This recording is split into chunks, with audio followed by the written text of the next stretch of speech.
अंकिता ने एमएससी अच्छे डिवीजन से पास की थी। अब दीनदयाल जी को बेटी की शादी की चिंता सताने लगी। महेश एक अच्छे घर का समझदार लड़का था। महेश और अंकिता ने एक दूसरे को पसंद किया। दीनदयाल जी ने अपनी बेटी की सगाई करवाई। महेश बड़े अच्छे घर से था। दीनदयाल जी बहुत खुश थे।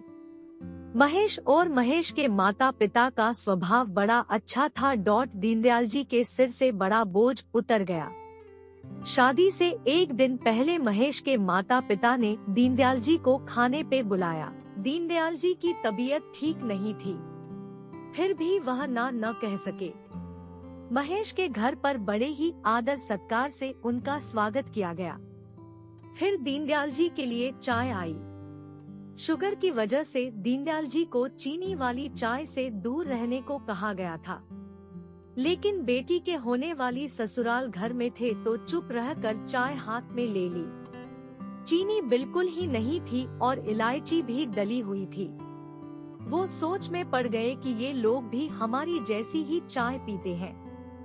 दोपहर में खाना खाया, वो भी बिल्कुल उनके घर जैसा। दोपहर में आराम करने के लिए 2 तकिए, पतली चादर। उठते ही सौंफ का पानी पीने को दिया गया। वहाँ से विदा लेते समय दीनदयाल जी से रहा नहीं गया तो पूछ बैठे, मुझे क्या खाना है, क्या पीना है, मेरी सेहत के लिए क्या अच्छा है, ये आपको कैसे पता है? तो बेटी की सास ने धीरे से कहा कि कल रात को ही आपकी बेटी का फोन आ गया था और उसने कहा कि मेरे पापा स्वभाव से बड़े सरल हैं, बोलेंगे कुछ नहीं, प्लीज अगर हो सके तो आप उनका ध्यान रखिएगा। दीनदयाल जी की आंखों में वही पानी आ गया था। दीनदयाल जी अपने घर पहुँचे तो घर के हाल में लगी अपनी स्वर्गवासी माँ के फोटो से हार निकाल दिया। जब पत्नी ने पूछा कि ये क्या कर रहे हो तो दीनदयाल जी बोले, मेरा ध्यान रखने वाली मेरी माँ इस घर से कहीं नहीं गई है, बल्कि वो तो मेरी बेटी के रूप में इस घर में ही रहती है।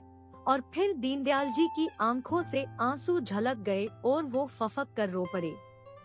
दोस्तों, दुनिया में सब कहते हैं ना कि बेटी है एक दिन इस घर को छोड़कर चली जाएगी, मगर मैं दुनिया के सभी माँ बाप से ये कहना चाहती हूँ कि बेटी कभी भी अपने माँ बाप के घर से नहीं जाती, बल्कि वो हमेशा उनके दिल में रहती है।